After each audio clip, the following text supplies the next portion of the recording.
For $3, she bought A Stranger's Forgotten Life and had no idea it would lead her to the one person she was always meant to find. The estate sale sign was hand-painted in faded yellow, leaning sideways in an overgrown yard. The house behind it looked tired, like it had been exhaling for decades. Maya parked her beat-up Honda on the gravel, killed the engine, and just sat there a moment, watching dust float in the sunlight. Another weekend, another sale, another hunt for something that made her feel less invisible. 6 months earlier, the City Gallery had turned her down again. "Your work lacks authenticity," they'd said. That word had drilled straight through her. Authenticity. She'd stopped painting after that. Now she collected what other people threw away. Old canvases, chipped frames, broken sculptures, the ghosts of artists who had also been told they weren't enough. She stepped into the garage, brushing past cobwebs, eyes scanning piles of other people's memories. Rusted bicycles, moldy boxes, stacks of newspapers from a life that had already ended. Then she saw it, half hidden behind a tower of picture frames, a small canvas wrapped in plastic. She pulled it free. The frame was warped, the glass cloudy, but the painting stole her breath. A garden alive with wildflowers in impossible color. A narrow stone path disappearing into sunlight.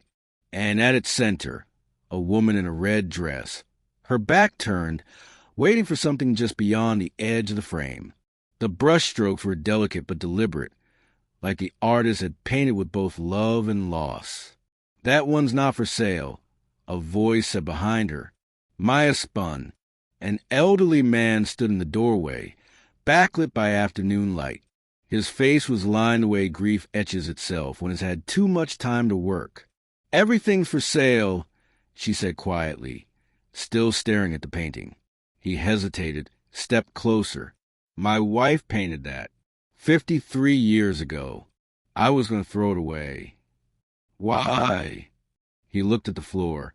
"Because looking at it hurt. And there's no point keeping things that hurt." But even as he said it, Maya could hear the lie trembling inside his words. Pain was proof of love, and maybe he knew that. "How much?" she asked. He studied her for a long time, as though measuring what kind of person she was. Finally, $1. I just want it gone." Maya pressed 3 crumpled bills into his palm. $3, she said. "And thank you." On the drive home, she kept glancing at the seat beside her, at the woman in the red dress, at the garden that somehow felt familiar. She hung the painting above her bed, just leaning it against the wall. And for the first time in months, she felt something move inside her, something alive. That night, she opened her old paint box. The smell of oil and turpentine hit her like memory. She mixed colors, dipped her brush, and began to paint again. Not perfectly, not confidently, but honestly. Across the city, a man she'd never met sat alone in a glass penthouse, staring at the skyline and wondering why nothing in his perfect life felt real. Noah Caldwell lived in a different kind of silence, the expensive kind. His father's company owned half the skyline he looked at. The Caldwell Group, $300 million of real estate, mergers and acquisitions, and not an ounce of soul. That morning he delivered another flawless presentation, another record-breaking deal. The board had applauded. His father had nodded once. Close it by Friday. That was all. In the elevator ride down, Noah felt it, that hollow space behind success. Every achievement just echoed. His phone buzzed with another reminder. Dinner tonight with Victoria Chen's daughter. An arranged match to merge 2 empires. He didn't even blink. But when he got home, surrounded by chrome and marble, he thought of his mother. She died when he was 16. A stroke, sudden and brutal. She'd been painting when it happened. A garden. He remembered the smell of jasmine, the soft scrape of her brush, the half-finished canvas that disappeared after the funeral. His father had thrown everything away. No point dwelling on the past, he'd said. That night, Noah canceled the dinner. He poured a drink and sat by the window while the city bled red into night. He didn't know it, but miles away, the painting he lost 16 years ago was hanging in a stranger's bedroom, waiting to find its way home. 3 weeks later, fate made its move. The gallery opening buzzed with champagne laughter, and the kind of conversations that sounded smart but meant nothing. Maya stood in a corner, plastic cup in hand, pretending to belong. She hadn't shown her own work in months. Her friend had dragged her here for exposure. Then she saw it, a painting across a room that stopped her cold. Abstract but aching. A figure half in shadow, half in light, arms outstretched between despair and hope. Whoever painted it understood pain. Beautiful, isn't it? A man's voice said. She turned. He was tall, well-dressed, but his eyes looked tired in a way she recognized. It is, she said. Do you know the artist? No, he said after a pause. But I know the feeling. They stood side by side, watching the painting. It's like being caught between two versions of yourself, he continued. The one everyone expects you to be and the one you actually are. Maya glanced at him. Are you an artist? He laughed softly. No, I build things I don't love for people I don't know. Real estate. You. I was an artist, she said. I stopped. Why? Because I wasn't good enough. He nodded toward the signature in the corner of the canvas. Whoever painted this didn't think they were good enough either. Look how small that signature is, like they were ashamed of it. Something about the way he saw that made her look closer. He was right, and for the first time all night, Maya smiled. I'm Noah, he said, extending his hand. Maya. Their handshake lingered, a beat too long. I came here because I couldn't face another night of pretending, Noah admitted. What about you? My friend made me. I've been pretending to enjoy it for an hour. You're terrible at pretending, he said. You've had the same expression of quiet suffering since I got here. Maya laughed, really laughed, and the sound surprised her. They fell into an easy silence. Then Noah said something that froze her blood. Tell me about the painting you bought 3 weeks ago. Her heart kicked. What? The one from the estate sale. My mother's garden. My father told me he'd thrown it away. Then the realtor said a young woman came, paid $3 and cried when she saw it. That was you. Maya couldn't speak. My mother was painting that garden the day she had her stroke. Noah said quietly. When she died, my father erased her. Her studio, her work, all of it. I thought it was gone forever. And then you found it. Tears welled in Maya's eyes. It's beautiful. She was extraordinary. I know, he whispered. I think she's been waiting for someone to see her. The crowd around them blurred. In a room full of art that meant nothing, they had found the one piece, and the one person, that meant everything. The next morning, Maya woke to 17 text messages from an unknown number. Each one carried the same quiet panic. Don't call me. Don't contact me. My father found out about the painting. I can't see you again. Please delete my number. She read them again and again, her coffee growing cold. By the 7th, she understood. By the 10th, she was angry. She typed one reply. If you wanted to disappear, you could have done it at the gallery instead of pretending you understood me. The response came instantly. I do understand you. That's the problem. She didn't answer. She turned the painting and faced the wall and tried to go back to a life that no longer fit. A few days later, her friend Lena confronted her. You met someone at that gallery. I met someone, Maya said, then immediately unmet them.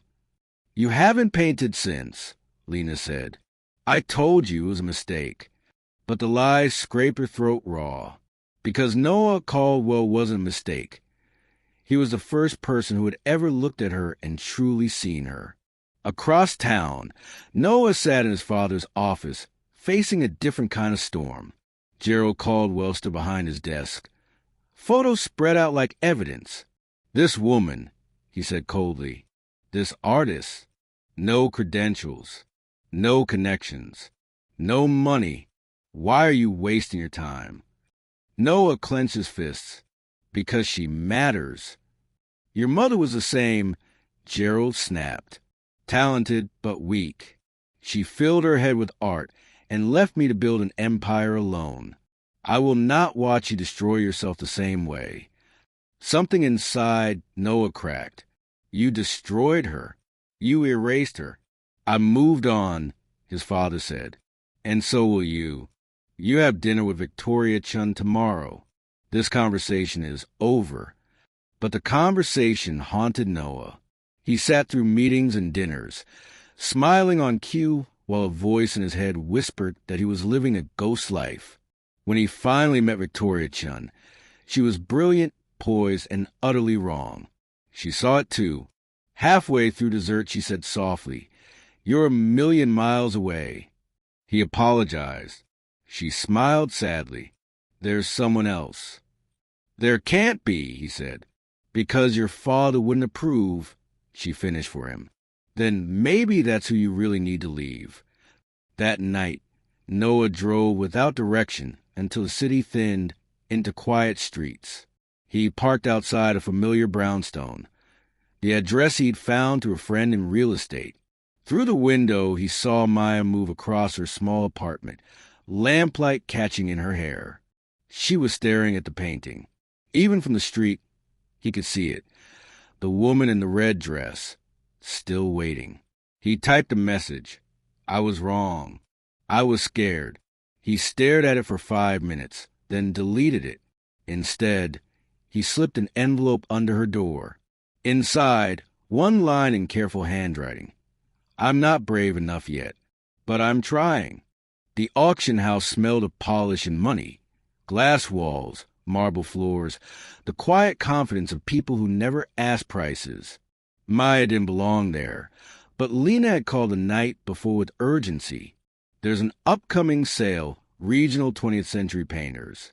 One name caught my eye, Elena Caldwell, Noah's mother, Curiosity One. Maya found herself walking past rows of paintings, heart pounding. The work was breathtaking. 12 canvases, each signed Elena Caldwell, landscapes, portraits, light rendered like memory itself. "I wondered if you'd come." She turned. Noah stood in the doorway, dressed simply, stripped of his armor of wealth. His eyes looked different. Open. "How did you know I'd be here?" she asked. "The auction house called my father for verification. He told them to burn the collection." Noah's jaw tightened. "A dealer friend recognized the work. Called me. I came to buy it back. All of it. Then I saw you." "Noah, you can't." "I can," he said. "For once in my life, I can do something that feels right." An attendant led them into a private viewing room. Under perfect light, Elena Caldwell's paintings glowed like windows into lost time. "These are extraordinary," the specialist said. "As a collection, perhaps 100,000. "I'll offer 200, Noah said quietly. The room went silent. Paperwork appeared. 20 minutes later, every piece was his, though he insisted they remain on display for the public. His mother's name would finally be spoken with respect. When it was done, Maya stood before a later garden painting, a mirror of the one she owned, painted with surer strokes and deeper melancholy. "Your mother loved you deeply," she murmured. "She did," Noah said, "and he called that weakness." He looked at her. "I came here today because I can't live like him anymore. Because pretending not to feel still means you're feeling it, just poisoning yourself instead. Because my mother spent 60 years painting about love, and I'll be damned if I spend mine running from it." He reached for her hand. "Come with me. Now. Not someday. Now." Outside, Sunlight bounced off the glass facade, scattering light around them. "My father will be furious," Noah said. "That's his problem," Maya answered. He took out his phone, dialed, waited. When Gerald Caldwell answered, Noah spoke evenly. "I'm done. I'm leaving the company. I'm choosing my own life." Then he hung up. For a moment the world went perfectly still. The sound of traffic fading, the light bending just so, and it felt like the first real breath either of them had taken in years. They ended up at Noah's penthouse, but not for the reasons people assume. It wasn't romance that pulled them there. It was gravity. Two lives orbiting lost finally colliding in the only place that still felt empty enough to hold them.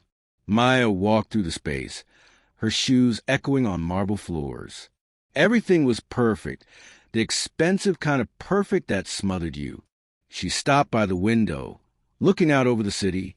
"Does any of this make you happy?" she asked. Noah poured wine that finally mattered to him. Not one square foot of it. They sat on the floor, cross-legged, the skyline flickering behind them. "Tell me why you stopped painting," he said. So she told him about parents who were both artists, about rejection letters, exhaustion, and how passion had slowly crushed their marriage. Her mother had died in a car accident coming back from yet another gallery rejection. Her father had sold every painting she'd ever made to pay for the funeral, then never picked up a brush again. "I watched art destroy them," Maya said quietly. "So when I wasn't good enough to succeed, I told myself maybe that was mercy." Noah listened, then said softly, "What if it wasn't about success or failure? What if it's just about doing the thing that keeps you alive?" He disappeared into another room and came back holding a worn leather journal. "My mother's," he said. "I found it in a box my father never opened. Inside were sketches, dozens, hundreds, rough, intimate, alive. A man's face drawn again and again, tenderly. Gardens, hands, the tilt of light on water. She was documenting everything," Maya whispered. At the back, pages of handwriting. Noah turned to one dated 3 months before the stroke. His mother's words trembled on the page. "Happiness isn't something you paint your way toward. It's something you paint your way through. Every brushstroke is a decision to stay alive, to stay open, to stay in love with the world even when it's breaking your heart." Maya closed the book, tears streaking her face. "She knew," Noah said. "She knew I'd need this one day." They talked until dawn about grief, about silence, about the danger of becoming numb. And somewhere between the stories and the laughter that hurt, they kissed. It wasn't cinematic. It was human, trembling, real, the kind of kiss that comes after too many years of pretending not to need anyone. When they finally slept, the journal lay open beside them, the ink breathing between its lines. Morning light flooded Maya's small apartment. She woke him before Noah, the air still heavy with paint and possibility.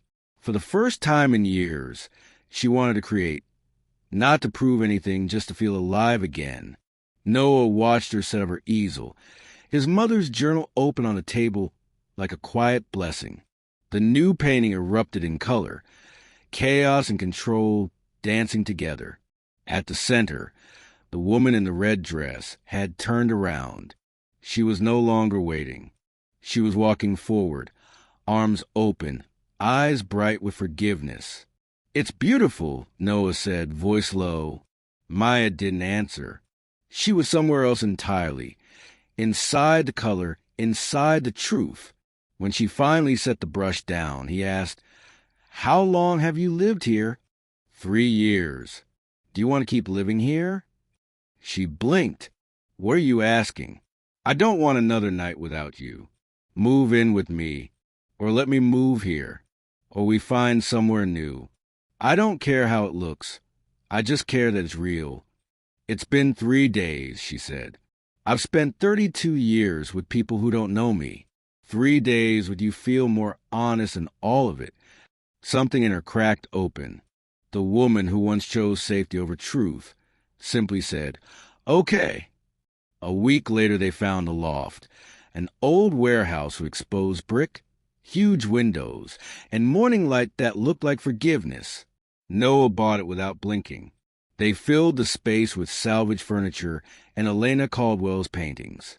The once-forgotten art glowed on those walls like a heartbeat, and in the center, above the eastern window, hung the original, the woman in the red dress, finally home. That night, as they stood surrounded by the paintings, Maya whispered, "She's here. Your mother." Noah slipped his arm around her. "So are you?" 6 months later, Maya's own work appeared in a small gallery show, the first since her rejections. The curator said, "Your art isn't trying to impress anyone. It's trying to say something." People came. They stopped, stared, felt something shift. And for the first time, Maya realized success didn't live in applause. It lived in connection. During the opening, an elderly woman approached Noah. "I knew your mother," she said softly. "She was the most talented artist I'd ever met. I always wondered what became of her." "She kept painting," Noah said, "even when no one saw." The woman smiled through tears. Then she was braver than most. Later, Noah pulled Maya aside. "Dance with me? There's no music." He smiled. "Then we'll make our own." They danced among the paintings, his mother's, hers, every color between love and loss. And for a brief, perfect moment, the world stopped pretending. 3 weeks later, the phone rang. Noah's father. "Come home," Gerald Caldwell said, voice stripped of power. "Your mother's in the hospital. Surgery. It's serious." Within hours, Noah was at the ICU. Machines hissed and clicked around a pale figure who looked too small to hold a lifetime. His mother stirred, smiled faintly, whispered, "My beautiful boy, you came." "I'm here," he said. "I'm right here." He stayed all night, holding her hand, counting heart monitor beeps like prayers. When dawn came, he called Maya. "I need you." "I'm already driving," she answered. She arrived with coffee, sketches, and the quiet strength that had become her language. Together they sat beside Elena's bed. When she woke again, Maya showed her drawings, wildflowers, gardens, light. Elena's eyes filled with tears. "Thank you," she whispered, "for seeing me." For 2 days, hope held. Then Gerald appeared with an attorney and papers, a revised will, new financial directives. Noah stared, disbelieving. She would never sign this. His father's tone hardened. "I have power of attorney. She's not capable of handling her affairs." "That's not power," Noah said. "That's theft." Gerald's face didn't move. "It's protection. You walked away from this family. I won't let you dismantle what I built." Noah's voice dropped to a tremor of rage. "You already dismantled it. You just called it legacy." Security had to separate them. An hour later, in the hospital cafeteria, Noah sat motionless, staring into nothing. Maya found him there. "Talk to me." He tried to steal from her, Noah said hollowly. "Even now, he can't stop controlling. And I keep asking myself, what if I end up like him? What if loving you turns into owning you?" Maya knelt beside him, forcing him to meet her eyes. "You're nothing like him. He destroyed what he couldn't understand. You preserve what you love. That's the difference." He broke then, silent, shaking, and she held him until the storm passed. Later that night, Elena stabilized. For a moment, life exhaled again, but the air in the hospital still carried a metallic taste of truth. Family wounds don't heal by pretending they're not there. Recovery was slow. Elena asked to go home. "I want to die surrounded by my paintings," she told Noah. "Not machines." He brought her back to the Caldwell mansion. Sterile rooms filled with furniture chosen by decorators, not hearts. But when she pointed toward the master bedroom, Noah froze. The walls were covered in paintings. Hundreds, hidden from the world, painted in secret. Decades of silence transformed into color. She never stopped, he whispered. I couldn't, Elena said softly. He asked me not to paint, so I painted where he wouldn't look. She sank onto the bed, exhausted but fierce. You can live the life people expect of you and die invisible, or you can choose authenticity and accept the cost. I made my choice. Make yours. Noah held her hand. You taught me how. That night, he sat at the loft's kitchen table, staring at blank paper. Maya brewed tea, said nothing. I need to forgive him. Noah finally said, not for him, for me. He began to write. Memories of childhood silence, of watching his mother shrink, of the emptiness success could never fill. He wrote until dawn, then folded the letter and left it in a drawer. The next morning he drove to his father's office, the same tower that had once been his cage. Gerald looked up from his desk, unsurprised. I'm not here to reconcile, Noah said. Mom's dying. I'm going to make sure she spends what's left surrounded by people who see her. You can help or you can stay out of the way. Gerald stayed silent. You build an empire, Noah continued, voice steady now, but you'll be remembered for the woman you tried to erase. 50 years from now, Caldwell Group will be a paragraph in a textbook. Her paintings will still move people. That's legacy. He turned to leave. Wait, his father said quietly. Noah stopped. I was like you once, Gerald confessed. Before the fear, before control. I loved a woman who painted gardens and believed in light. I told myself ambition was safer. And every day since, I've regretted it. He looked smaller, stripped of armor. Tell your mother. I'm sorry, he whispered. Noah's throat tightened. You need to tell her yourself.